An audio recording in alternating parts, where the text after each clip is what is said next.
There are basically three main topics that we will be covering throughout all the episodes. Frankly, school sort of made me personally doubt on myself more. Crafted was not something that just suddenly happened. Yeah. I always wanted to be an entrepreneur. I always wanted to rule and not dictate.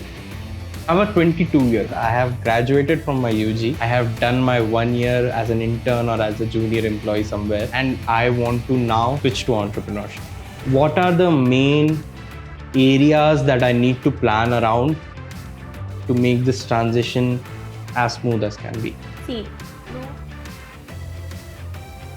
So, Navni Jain, welcome to the first episode of this podcast. There are basically three main topics that we will be covering throughout all the episodes.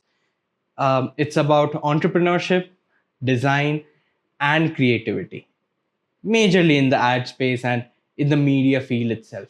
I would ask you first is, what vision do you have for this podcast? What is the goal that we both have sat today and decided to start off this podcast? I think it's more about introspection for me because a lot of times you take in a lot of information either from someone else's podcast or just talking to someone else, but we don't really introspect on what we have taken actually or what we have learned from that conversation.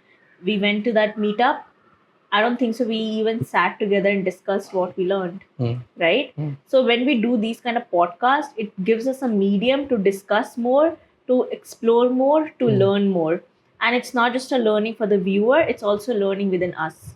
So That's very true. I think one more goal that we have for this podcast is to share our experience as people that are starting an agency. We are at quite an early stage of starting. We're not even crossed 1 year. So our goal is to communicate to all of the people that are listening that they are not alone in the difficulties that they face. It's not rare obstacles that people have to cross. There are solutions out there, and the entire struggle is to find the right solution. I think a lot of people start doing podcasts when they get that to a level. Let's say if your industry does really well or your agency do really well, right? Then you start making podcasts from there, probably 3 year down the lane, 4 year down the lane, or 5 year down the lane. But you don't really see an agency or a person who is doing a podcast who runs an agency actually grow from scratch, from zero. I have seen a couple of videos like that, but again, they don't really share the exact learnings or their difficulties or what they're facing or how to solve it as well, right? And there are a lot of people at this point of time want to be an entrepreneur, but they don't really know how to start. Even I didn't know how to start, frankly, but I learned a hard way. And I tried to search a lot of videos on YouTube or even different platform where I can get information, but I couldn't get the exact information that I wanted. So probably this could be a medium that people can learn or just listen to and enjoy. Maybe. Exactly. So we want to grow in this journey. We want people to grow with us. And as the episodes go ahead, we will be discussing a lot of ideas that are inspiring in the field. We will have a lot of guests that will teach us, that will teach our listeners and viewers. And we have a lot of plans for the podcast itself. But yes, that's why I'm excited to start off. Today, we are going to be talking about starting off on your entrepreneurial journey. Today, we are going to focus on the bare minimum, what you need to start off with. We will, as we go further in the next episodes, we will cover bases from beginning to different things. And today it's focused on this one person that has just gotten out of their 12th class, that have just gotten their UG degree, PG degree, masters, or just are done with their current job. And today they want to start off something of their own. You have just crossed this stage. So I'll start off by giving a short introduction of Avni Jain as a person. Avni Jain is one from many nationalities. She has spent quite a time in Karnal, in quite a time in Bangalore now, quite a time in Jeddah itself. in Kolkata Jaipur. as well. Huh? Kolkata as well. Kolkata as well, imagine. Yeah, but I was very smart. And she has studied commerce. I mean, you don't really in have to plus put two. that into account. You don't, Yeah, right? It doesn't matter what I've Trust, studied. I think the biggest thing that you learn is going with that 10 plus 2 years of education don't really hold that much weightage. I didn't learn anything prevalent to what I'm doing right now. I have. It's not like I have not. You do learn a lot of things and you do grasp a lot of things. Now, my sister is in 9th grade, and when I talk to her, I realize that, yeah, I have learned certain things, right? Your science, your maths. People say maths में trigono वगैरह काम नहीं आता. ठीक है, नहीं आता, but plus minus तो आता है ना. And those trigonometry, I always question them. If you don't know your basic maths, how you gonna? Now we are running an agency, right? We need basic maths. Yeah. Very basic. Now, if I'm talking to a client and if he's doing maths like this, if he's taking out percentages like that, I feel like, okay, I'm dumb. And he asked me, now I'm able to actually reciprocate it with the correct number. I feel so proud of myself. Yeah. The moment he's like, okay, kitna 10%, kitna hua, kya hua? I know my 10%, how much it is, right? The same thing. What I believe this, I'm not saying everyone has to or everyone believes it, or even like professors, I'm not being like technical over here, but I think trigonometry help in a way that if you can solve this, you can do your basic maths. Yeah. It's like that, right? It makes you better in maths. And having done abacus, I don't know, I think 2 years or something, I feel that actually helped me. That is very true. I think these 10 plus 2 years feel like a long time, but realize hota hai ki like this is your base. These 12 years were your base, not in just academic purposes, but your social skills, your basics of learning English, mathematics, Hindi. I mean, for me, in that context, it wasn't important. Yeah, for everyone would differ though. Yeah. For me, there was no personal growth there. For me, it was all book knowledge and someone who can score decent amount of grades, who can do well in school. Someone from that sort of thought I was. Frankly, school sort of made me personally doubt on myself more. Oh, is it? Yeah, than how it was for you. Okay. It made you confident. I wanted to be more confident than I was at that point of time, but it sort of like pulled me down into multiple. There were like 10,000 things that actually happened. But I can't point every single thing out. Right. But yeah, it wasn't like the same experience as yours, and that's gonna be with everyone, whoever is doing school or done with school, graduated or anything, right? But for me, it wasn't the same thing. It did make me confidence in terms of my math skill set and probably like something else. But I wasn't people's person. I was not at all someone who would go out and be or make friends also. I had a very close group of friends. I used to not talk to a lot of people.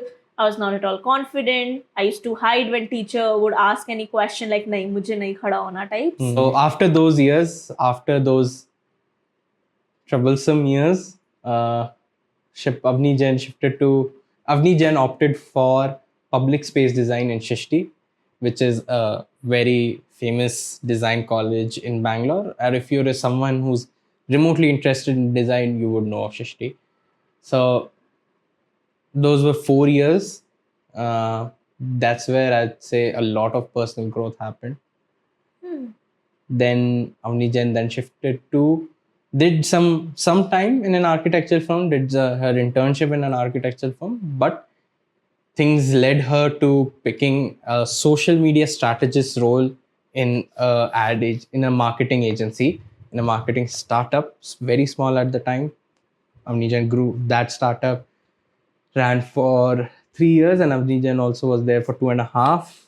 Shifted to a different studio, which was more focused towards production and design. Held a more creative head role there before you had enough confidence to take the plunge. I think crafted was not something that just suddenly happened. Yeah. I always wanted to be an entrepreneur. I always wanted to rule and not dictate. I wanted a good team of people where we create amazing content, meaningful content, and we tell right stories. So that has been always my vision. Even when I was in agency working, my work, even if I go back to my work when I was in 12th, also trying to do something related to design, everything, each and everything, I started from telling a story. Yeah. So I always had this plan of having something of my own. I just didn't know what. But during the course of these 2 years of having not exactly, yeah, like worked in an agency, it sort of gave me a direction. Plus, my freelancing was one thing that actually gave me like a proper direction towards crafted. So it wasn't something that just happened. Born out of nowhere. It was like a 9 month planning. It was a proper 9 to 12 month planning. That's important. You need to plan. Yeah. I think one thing that people definitely need before wanting to jump into like having a startup is a good solid plan, especially in terms of your personal side of things, Right. your personal finances and stuff. And that is what scares a lot of people. You don't really, you think of a startup when you're at this stage where you're burnt out of, either you're burnt out of what you're doing right now, or you're ambitious of what you want to do, right? You have this inkling of a startup idea, and what scares you for the longest time is if you do jump into it, you don't really have a backing, right? You don't have that much saved up, and you don't really have any kind of earnings. You don't really have any kind of financial fallback. What do, right? You have this idea, you don't want to lose the ambition over the idea, so you're in this final, like in this dangerous thought loop where do I just go for it, do I just YOLO it, or do I wait, do I look for a co-founder, do I look for someone who can sponsor me, do I go back to my parents? And was that kind of fear, was that something that pushed you along the 9 to 12 months? Do you think that waiting for those 9 to 12 months period while you were gaining other experience, was that very important? And are you fortunate for it, or is that a regret that you have? I think I'm very, very, very, very, very much fortunate for it, because in the first month of starting Crafted itself, we got lights, we got production lights, we spent somewhere around 2 to 3 lakhs on things, right?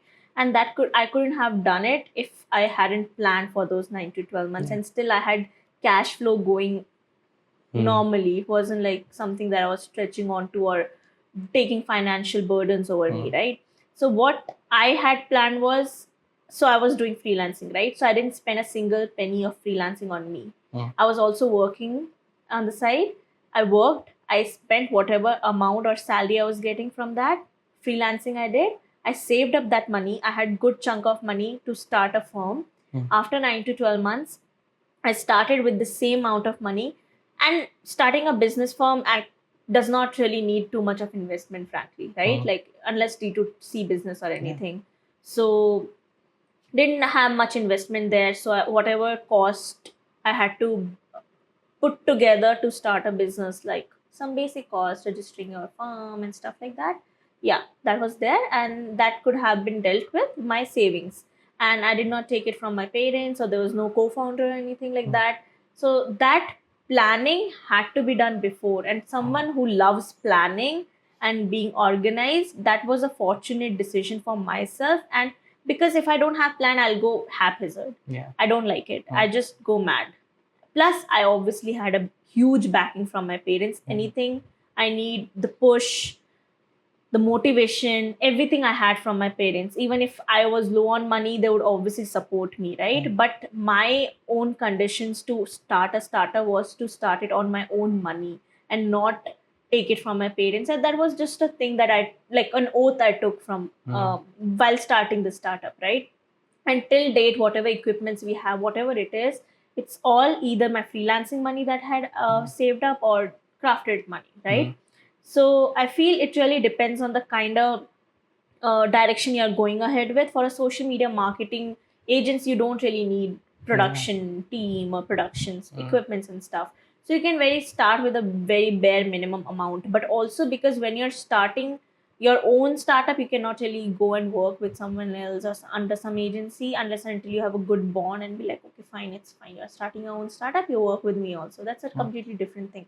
But you need to take in consideration that you need 6 months of cash flow with you, because when you start an agency, it just does not boom, right? You have your own difficulties, you have your own things that goes down, up, everything, right, left, everywhere, right? So I personally recommend to every single person, whoever thinks of starting an agency, 6 months cash flow and 6 months saved up for yourself, for your own kharcha or for your own financial responsibilities, right? Not everyone has a lot of family backing and everything, right? So at that point of time, yes, you need to do that 9 month planning, 12-month planning that I did. So I freelanced and I saved up and then I started crafted. It was helpful for me. And personally, I feel it's very difficult to just leave a job and just completely turn into freelancing. I suggest don't do it unless and until you have 6 months of saved up income for yourself. And then if you have, then why not? Good thing that I actually planned everything out and organized everything out, and that's what is showing to us right That's now. that's very true. After this planning, we were confident to take the step and start Crafted. I think we had a safe launch. We didn't have an impulsive launch, which many people want. This trend of taking a risk to achieve your dreams. I mean, it's good. Seems very It's not shiny. it's shiny, and to become an entrepreneur, to rule or to not to be your own boss and stuff. Everything looks really pretty Nice. and good. Makes for a right? great story. Yeah. It's a great story, but I don't have a superstar story in my life or a starshine story in my life, because I have actually sat and planned everything out. And I literally have planned everything out because I have a notebook that I've planned everything out. And Yeah, that's important. yeah, and it's not something that just planned out in my head. Yeah. I've planned it out, writing that this is the month I want to start, and this is how I'm gonna go about it, right? And yeah, even though I kept it little secretive from people, but I feel like that's the right way I was going about, because that's where my thoughts were taking, or my thoughts were sort of germinating there. So I think planning always works. It's not a old school thing. Yeah. People shouldn't fear. If you cannot plan, please take help with planning. Whoever is good at it, your friend, your best friend, your colleague, or your parents, or your any of your family member. You shouldn't be afraid of planning. If it doesn't work out, it doesn't work out. Yeah, Move to plan B. That's another thing that holds back people, or like even for me when I'm planning for the smallest things.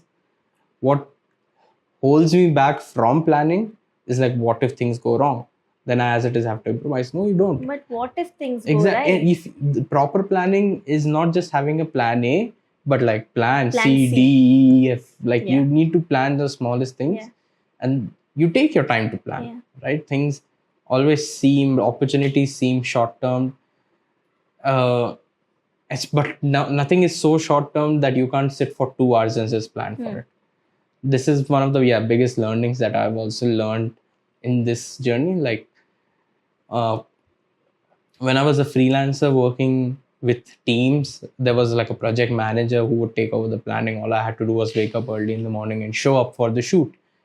And even when I was in the agency, there were people that would think of the idea, think of the caption and stuff. Everything for like props and lighting and everything was available to me, not set up. Right? Basically, everything was planned for you. Exactly. So all I had to just execute. Yeah. I had to just plan for the lighting and the kind of shoot, and that's it. But mainly execute it. When you're shooting short form content, especially around products, where more focus is on about getting the content out at the right time rather than the quality being different and stuff, things sort of streamline themselves, and it just becomes if not A, then B, if not B, then C. And it just comes down to these three. Everything is just a variation of these three. Do that for a couple of months, you're not really planning anything. You're just going there and you look at, this is a C. You get used to it. Yeah, this is a C kind of situation. I'll just do this, shoot. Yeah, it's like having personalized emails by having those as templatized ones. Exactly. And Yeah. as a creator, Hmm. as someone who's doing this out of passion, that's a very non-rewarding system. I mean, frankly, as a creator or a creative person, I feel like not a second person cannot help you being creative. You are the own god of letting yourself bring creativity in your life. You cannot blame if you're working under an agency. You cannot blame the agency. Oh, I'm not being creative enough because my agency don't let me. I feel like that's such a wrong statement. So I have a fun challenge for you. I want you to describe Crafted in under 30 seconds. So take your time. And I think we recently went to a networking event where we all had to give our elevator pitches, which are 30 seconds. I'm pretty sure every one of them went over that time. I didn't. Even I didn't. Okay, so then it should be easy for you. Yeah, it is. Okay, I okay. know what I'm on. You already have the definition. Okay, tell me. So, Crafted is basically an extension to my freelancing, something that I always wanted, always, I can't stress enough, wanted to take it forward to, but never knew how to. So, this is Crafted. It's a creative studio where we have named three verticals, which is branding, marketing, end to end marketing, and production. Again, end to end production. Anything you want to produce, we produce it for you. So this is basically Crafted, and what we do, we produce really high quality production content, and we tell a story. We just don't create. We narrate. So a lot of people would create content, right? We narrate content. And that's where I wanted Crafted to be, crafting stories or crafting content. So everything is a craft, and I wanted to bring in that craft to our journey, and hence Crafted was born. That is very correct. Yes, that's. Uh, we wanted to stand out not just as creators or professionals, we wanted to stand out as storytellers with a special emphasis on the visual medium.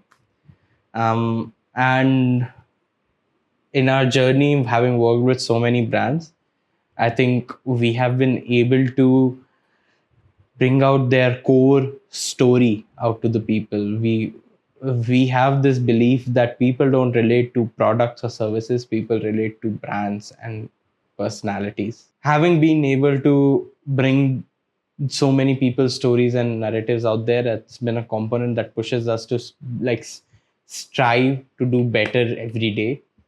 And yeah, that is quite special.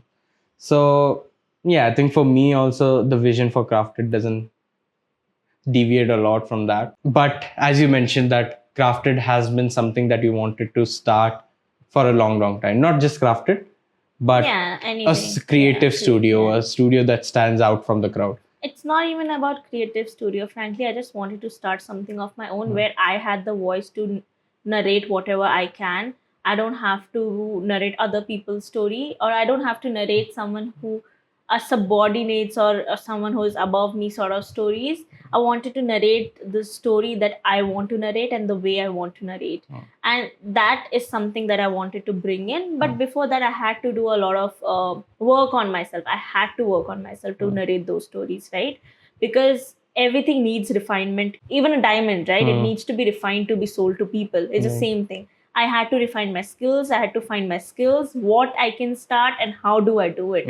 These two questions were always there with me, and I couldn't answer them until I think almost 1.5 year back. I was pretty sure what I wanted to do. And this is where I am, and this is what I have been wanting and willing to do. So, as a person, you've had quite an interesting journey, especially in terms of the occupation that you've been in. You took commerce and maths in your 11th, 12th. Then you switched, studied public space designing in Shishti for 4 years. Then you had a brief stint in an architectural firm, but then you switched to social media strategist. From there, you switched to designing, graphic designing, and then from there, graphic designing majorly for social media. From there, and then branding. And now switch entrepreneurship. Yeah. So a lot of switching, and to finally reach this end goal, I think my biggest question here would be, how did you plan your transition through all these? A lot of people are stuck doing what they are doing right now, a regular 9 to 5 for a corporation that they don't want to do, or it's a student in school studying what they don't want to study, or a student in college that has suddenly been inspired to do something else, right? But they're stuck, they're doing what they want. You making that sudden switch is a story of fairy tales, I would say. Only in shows and movies you see someone going flip a switch and they've started an agency. Okay, they're struggling, they don't have food to eat and all, but suddenly something works out for them and everything turns very jolly and good. That's not reality. That's not reality. If you, in my experience, if you take that plunge, if you're like, oh, you know what, I don't want to finish my degree, I'll just start a job and everything, there's a lot of struggle.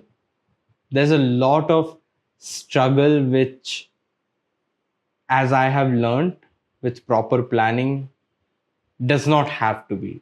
It's not necessary for you to struggle to become a successful entrepreneur. Struggle in that manner. There are struggles every day, but I'm talking about that particular struggle. So you are someone that I witnessed transition with a proper plan. So I would like you to share with us a sort of a brief summary of that plan if you can. So I never planned to switch so much, frankly. When I was in college, I thought I'll become an architect or interior designer, urban designer, somewhere around the same domain, right? But then I switched marketing. When I did social media marketing, I didn't know I would switch again, right? I didn't know I would be a graphic designer. I genuinely didn't know I would design for brands. I didn't know. So I did not plan that as well. But I switched. I didn't switch. I was made to switch because apparently I was good at designs. At that point of time, I didn't know. Yes, I was good into particular creativity. For example, interior designing I've done. Okay, that's designing, creative. I was a creative person, but I didn't know I could design brands or I could design packaging or logo, all these things. I didn't know, but probably people saw that in me. And yeah, so I switched. I was made to switch. I was happy about it though. And then I continued doing that. I don't know, for some reason, I gained so much confidence doing that. And then I started entrepreneurship, which is basically an extension to my freelancing only. There's nothing that I suddenly thought of and I wanted to just like, okay, let's start. It was nothing was sudden for me. And all these switches were not also planned for me. And not something that I actually planned for it. But yes, my switch from freelancing to entrepreneurship was a planned switch, because I feel if I don't plan for that, then I would have been in this immense pressure of financial decisions, financial control, everything related to finance. And that planning actually helped me to put my cash flow to proper use in terms of freelancing, also entrepreneurship also. So if I were to ask you, let's say I'm a 21-year-old, I have I'm a 22-year-old. You know what? I'll take that 1 year apart. I have graduated from my UG. I have done my 1 year as an intern or as a junior employee somewhere. And I want to now switch to entrepreneurship.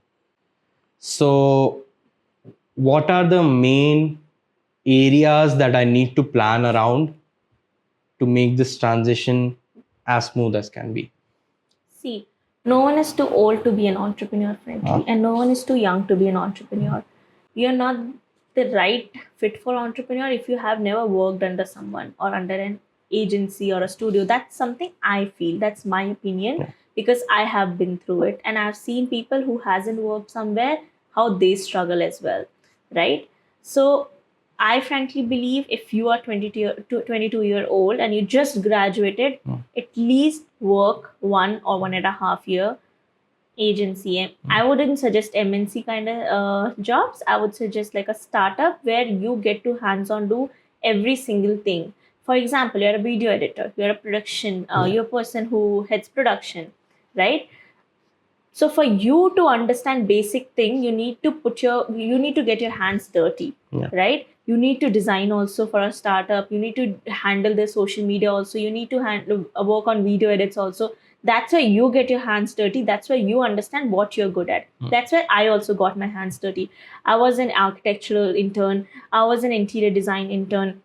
I was also a social media strategist, and before that, I was social media strategist intern. So I did my internship almost for a year because I kept switching, and I was okay with that. If you're an entrepreneur, if you want to start a business, you need to understand at least A to C of business, right? If not rest of the things, you will understand the rest of the things in your own journey. But at least where to start, how to start, and what is wrong and what is right. Right, wrong, right is something that's a very out there kind of words. Probably what you can do, what you shouldn't do, right? You learn so much. You learn what is good manager and what is bad manager, who are good managers or who are bad managers.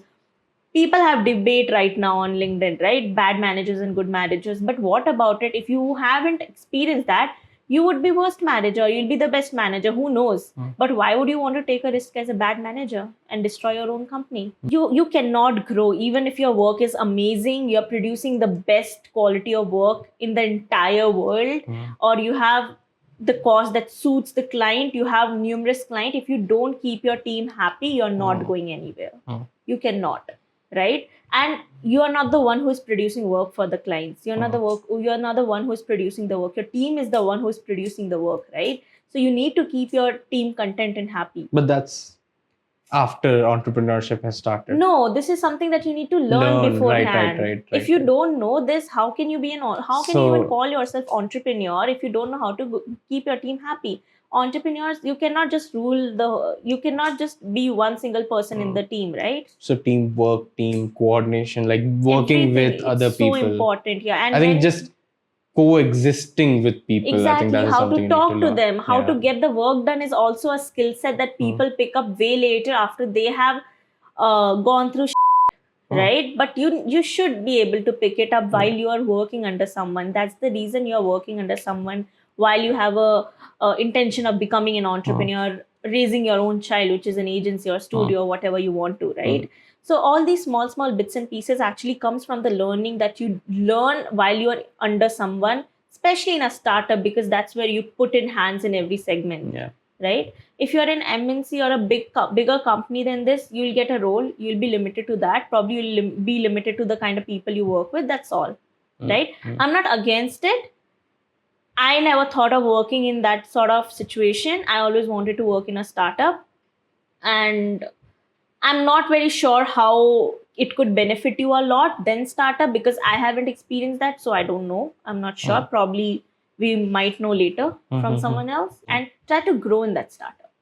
Don't just limit yourself. Like nahi, mujhe to 6 mahine mein nikalna hai. No, try to give your best. Yeah, that's what I'm saying. Like, do good work. Exactly. If you are an entrepreneur, you would want your employees to give their best, right? Be responsible about their work and everything, right? Treat your company as their own company and work as hard as you want them to be. So how can you be so indifferent and not participate enough, just thinking that I might leave the company, right? The general experience as it stands is, if you don't get positive feedback for your work currently, you lose motivation to do any better. Exactly. And I think I was super motivated, and I actually gained so much confidence when I saw my career or journey grow from intern to strategist to graphic designer to senior designer to heading a team and stuff like that, right? It's a growth within a 1.5 year of span. It's a good growth I see in myself, right? And that's what gave me a boost. That's what gave me a path that I can walk onto and be proud of. So, and that's what actually led me to an interesting idea of opening my own creative studio. Then I, as a person or as a 10-year-old Avni, won't have even thought of opening something of my own, right? So I think it's so much more important than just opening a startup like this to work under someone or do something very hands-on. So you learn these basic things and value your team, right? That's the most important thing I personally learned, that unless and until you value your team, you're not gonna get valuable content out of it.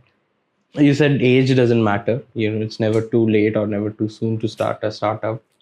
I agree with that. A lot of examples are famous on social media. Alex Hormozi, Gary Vee, and people who have failed multiple startups and then Yeah. started something. And So yesterday only I was talking to one of my client. yeah, He had almost 8 to 9 startups and everything failed and still he's starting something new. yeah, Right? it's that ambition. It's that yeah. ambition, it's that willingness to do something Yeah. new, right? And frankly, I understand the demotivation once you face, you might face once something doesn't work out. But it's okay if it doesn't work out. It's not meant to work out. Now you try to put more efforts into something that you can again put in efforts for. Yeah. Right? So age doesn't matter, but it is important to gain at least 1 or 1.5 year experience in a startup where you get to learn a lot of things, especially because in a startup you have to wear multiple hats at a time, which is something that is sort of exemplified when you are an entrepreneur, where you have to wear more hats and wear them confidently and do a good job. So you need to have 1 year of experience. And your suggestion was also to learn how to co-work and coexist with people, not just your colleagues, but like people, clients, your staff, everyone. You have to manage people and how you are with people. I think that's the most difficult job, and that is extremely difficult, right? Yeah. Wear a hat even of. if in today's society there are a lot of people that are ambiverts, introverts, and you come up with a lot of anxieties and a lot of things that hold you back from socializing. You have to take all of that, put that out of your path to become an entrepreneur, right? It is more difficult for others, like it's more difficult than both of us can actually imagine, but it's, do you choose your ambition or do you let your fears hold you back? I mean, frankly, for me, it was equally difficult. Reason being, I was yeah. I was very much an introvert. Yeah. Initially, when I used to talk to a client, not in person, just video call, my hands used to sweat. My hands used to be like watery. If I just squeeze my hand, I am pretty sure the sweat would drip down. I used to be so nervous getting on calls with them on just Google Meet or any online place, right? It's not even one-on-one meeting, nothing. I was so scared of handshake if I'm meeting one-on-one because my hand would be so sweaty. And I used to just keep wiping on my jeans or whatever I'm wearing so that if I'm shaking my hand, it does not feel sticky and all that stuff. Yeah. So I'd be that scared. And being a person who had personality issues, image issues, numerous things, having come out of that and still try to be confident. I don't know if I was confident back then, but now I'm pretty much okay with talking to people, meeting new people. And that's when I went to networking event as well. And the reason I couldn't again go alone is because I feel again I'll be very nervous. No, I mean, like there was a tactical advantage that we realized. Yeah, there was an advantage definitely, like networking with more people. That was But another tactical advantage for me was to not be alone and feel more comfortable around the space. At least one person is the one I know. I've seen that side of growth in both of us, especially you more than me. Like, I have been a lot more outgoing than I thought I was. Like I realized this now. But when it came to you, you were one with less words and closer circle. So seeing you go out there with the confidence to talk someone, having the ability to turn clients, that is something, yes, that's been truly inspiring. So yeah, I think it's not kudos just, for that. Thank you, but it's not just me being confident in myself. I think the people around me definitely has hand in that. My parents, who made me feel that I can do it, who were proud of me with every single step I took, my friends, my very close friends, and even the people who I thought were my friends and are not, they also gave me a level of confidence because I learned something from it, right? And you do gain confidence when all these things happen when you don't mean it to happen, when you don't have any intention of it, but it happens, right? And then you start becoming a person who does not really care about those small things. I was a person who used to care every small piece of thing, right? And still I'm a person who would be okay with things but never just forget things, right? I would never forget what happened, but I'll be just make peace with it. I was like, okay, fine, whatever it is, let it be, right? But I can never go back to it and be like, oh, it's okay, I forgive you and it's fine, wala scene. Okay, so that sort of thing gave me I think 2 to 3 years. A lot of things happened with me personally or professionally as well. What else would you suggest someone who's planning to switch? What else would you suggest for that person to pay at close attention to keep in mind and not just leave it up to fate? I think the major thing everyone fears of is the cash flow or the financial big scare. Exactly. And the reason I suggested that you need to work in a startup, freelance before starting an entrepreneurship journey, could also add up to the cash flow reason. When you work in a startup, try to save so that eventually when you're starting your own freelancing journey, especially don't just start freelancing journey unless and until you have 6 months saved up for yourself. A lot of people have their parents, what do you call it? Backing. A lot of people have their parents backing, or just someone who can back them up in difficult situation, but a lot of people don't, and that's what their major fear is, right? And 80% of the people are like that, who has this major fear of cash flow or financial decisions or financial stability, if there'll be or not.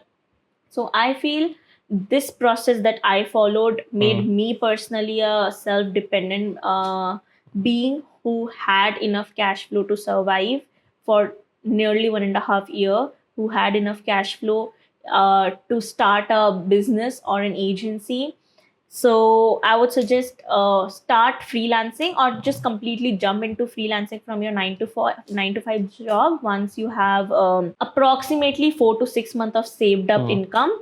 And once your freelancing is also nicely going and everything is good, shift into that and then start growing your freelancing into your entrepreneurship journey. And I suggest I'm not sure about others. See, if you want to start an IT company and stuff like that, you cannot just freelance randomly and start it, right? So it's very, I mean, like a lot of opportunities now and growing. But that time it wasn't there, right? And freelancing is also a very new trend. I mean, it's about do whatever you can right now, have a bigger goal in mind, but you need to have certain financial backing, even if your parents are there to provide for you. There still comes an age where you have to become self-independent. If you want to buy clothes tomorrow, and you can't always go back to your parents for some things. You just need to be able to go like, okay, you know what, I want to spend this. Expectations also that our parents would have eventually when you turn 22, when you've passed your UG, like ab hamara bachcha self sufficient ho gaya hai. So that also makes our parents proud. And for me growing or doing stuff, what was just, I don't know if it's a good thing or bad thing, but it was a good motivation for me that I wanted my parents to be proud ultimately. As far as cash flow is considered, when you're starting a business, I feel like when you're already setting up a business and have a team, you need to have easily 1 to 1.5 year of cash flow set by you, so that you can take care of bonuses, increments. There are a lot of factors, right? If you have we had to buy a camera out of nowhere. In just one day, we bought a camera which was 3 to 4 lakhs cost on us. And how did we do that? Because I had a cash flow maintained in my journal, right? If I didn't, then we would be stuck, right? We would have been stuck. We couldn't do anything. And that for a business is a very harsh step to take. You can't get investors in one day. Who would you ask 3 to 4 lakhs suddenly? You can't. You can't. And that's so much more important. I feel in our meetup, right? So we had these small group activities.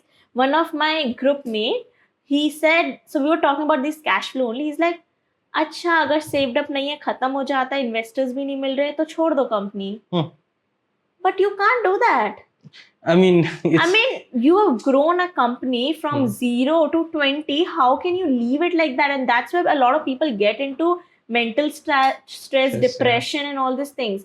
So that is where your planning comes in, right? Yeah. Even if a family or parents can support you, a lot of time they cannot just take out 3 lakh or 4 lakh out of their pocket. Yeah. And you cannot depend on someone, and you cannot expect an investor or your angel investor to come suddenly like a tooth fairy and give you that much money, right? You cannot. So that's the reason why I swear by planning and cash flow management and having a financial advisor. Since beginning, even before I started my entrepreneurship journey, I always had a financial advisor with me. Even though it was my dad, he's great at financing and everything, so I had him, fortunately, but a lot of people don't. But find out who can be a financial advisor. And it's not just taking care of money, it's also about how to break your money systematically, how to make sure that you put together a journal that helps you with your taxes and everything. Even if you're freelancing, if your amount is more than 6 lakh or 7 lakh, you have to pay taxes, right? So that also you need to understand how to pay, where to pay, so you don't pay extra taxes. So to sum it up, the 4 key takeaways we'll have from for entrepreneurs who are looking to shift from, as you were saying, the 22-year-old who wants to start their own business, how that person go about it. I feel the first very important thing is that you need to have at least 1 or 1.5 year of experience working in a startup, getting your hands dirty in whatever possible things that you can, because startup gives you that opportunity to do that. And second point sort of coexist with the first one. You learn how to talk to people, you learn how to be a good manager, you learn so many new things that just starting a startup won't teach you, right? Learn how to coexist with people, learn how to build a team, learn how to work in team, and learn how to keep your team or people happy. Because when you're an employee, you understand the pain points of employee, and when you're an entrepreneur, you know the pain points of employee, so you don't be so harsh on them as well, right? So it's like putting yourself into their shoes in a very physical and natural form, right? And the third one, and the most important one, is personal financing. You need to, from if you're switching from your 9 to 5 to freelancing also, you need to have at least 6 months of saved up income, no matter what. And when you're shifting from freelancing to your startup, or being an entrepreneur, or 9 to 5 to an entrepreneur, you need to have at least 1.5 year of cash flow running, for not your personal purpose only, but for your team, for your bonuses, for your incentive, for your software expenses, for if you are into production, and then your production equipments and all the other necessary things, right? And it's not just about physical expenses, also about technical expenses that you face when you are doing this, right? You never know when you need to buy something which is on heavier expense, right? So you need to have at least 1.5 year of cash flow running, so you don't stress about those financial situation when you're trying to build your startup, you're trying to generate more leads, so your focus doesn't deviate from this. And I feel like there would be one of the most important, have someone who could be a financial advisor if you're not good at financing and money.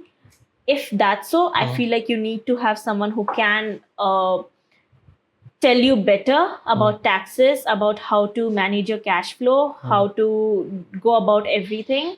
And in my case, it was my dad. Probably in your case, it could be your CA, your friend, or someone, but never be scared to ask for that help. So these would be the 5 points that I would suggest anyone to look into if they're starting very new into entrepreneurship. I understood this in a very beginning of my journey, and the reason being, I actually worked under 2 startups, and that helped me understand that these are the 5 main important points that I wanted to understand before I get into anything. And so, yeah, enough. How much will I speak? That's a great way to sum up this entire podcast. I think I couldn't have said it any better. And I think this is where we'll end our first ever podcast episode of Crafted. And we have a lot more to discuss in the upcoming episodes. And we have a lot more to cover in terms of just starting a startup. So if you're anyone interested in entering into an entrepreneurial journey of your own, or following along with two people building a niche creative studio, follow along, hit the subscribe button, like and share this podcast, and we'll see you in the next one.